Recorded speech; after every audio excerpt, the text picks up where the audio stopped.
premier, ce serait les contraintes mécaniques qui permettent de fixer l'installation photovoltaïque et principalement les modules photovoltaïques sur la toiture.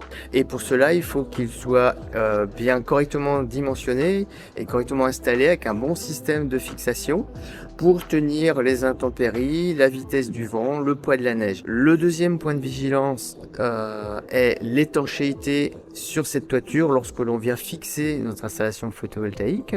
Donc pendant longtemps en France, on a fait de l'intégration en toiture, c'est-à-dire en gros, pour faire simple, on enlève des tuiles, on met un système de fixation, on met le système photovoltaïque, l'étanchéité est assurée soit par le système photovoltaïque, soit par une membrane qui est fixée par en dessous, en assurant l'étanchéité. Tout ça, ça fait quand même beaucoup d'interventions sur la toiture, ce qui peut conduire à des problèmes d'étanchéité. Et il y a eu un certain nombre de contre-performances. Maintenant, c'est possible de se mettre en surimposition. C'est-à-dire qu'il y a une très petite intervention sur la toiture pour mettre des pattes de fixation. Puis ensuite, les modules sont fixés sur des rails qui sont fixés sur ces pattes.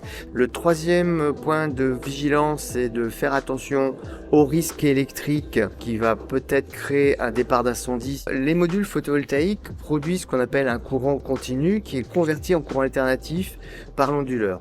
Du côté courant alternatif, c'est quelque chose qui est très bien connu par les électriciens.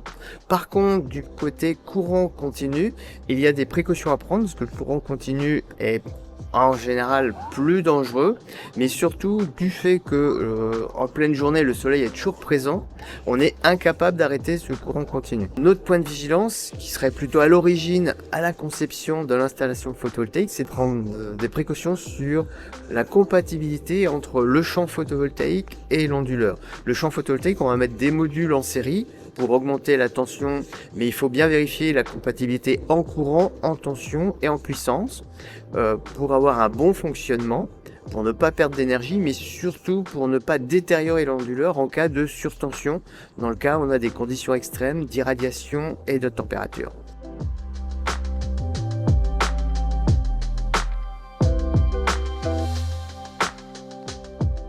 En premier, c'est la compétence et la bonne formation des intervenants, des installateurs qui doivent avoir des qualifications en électricité, en couverture aussi, mais surtout bien connaître les spécificités du photovoltaïque. Pour cela, ça nécessite de connaître les avis techniques, les ATEC, les ATEX, enfin tout ce qui est nécessaire du système d'intégration en toiture ou en fixation, en surimposition ou au sol.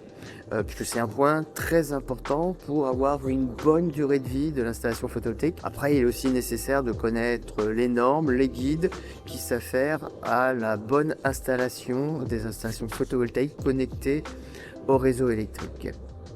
Ensuite, il est important de faire un suivi de l'installation photovoltaïque pour garantir son bon fonctionnement.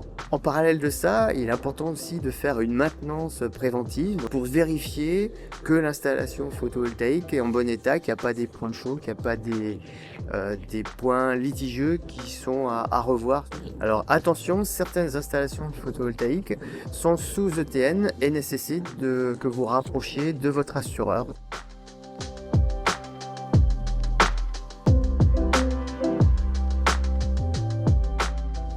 Il est absolument nécessaire de trouver des énergies de substitution. Et donc, parmi les différentes énergies, hydrauliques, éoliennes et solaires, celle qui a des plus forts potentiels est clairement l'énergie solaire, thermique et photovoltaïque. Pour un potentiel qui est estimé à peut-être 1000 fois plus grand que le besoin actuel en énergie au niveau de la population mondiale.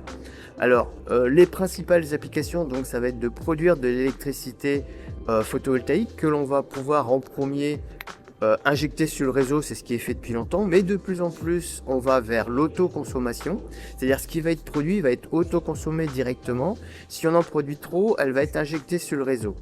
Le problème, c'est que si tout le monde injecte sur le réseau va peut-être pas être capable d'accepter toute cette production d'énergie. Donc une solution, ce serait de stocker dans des batteries pour pouvoir utiliser en temps différé. Et enfin, une autre solution aussi intéressante, c'est de venir charger les véhicules électriques lorsque c'est possible en temps différé dans la journée pour en fait reprendre par exemple le soir son véhicule électrique. Donc il y a toute une gestion, c'est ce qu'on appelle les smart grid, pour essayer d'avoir une meilleure adéquation entre une production photovoltaïque ou autre, qui peut être éolienne, etc., et une consommation à un moment T.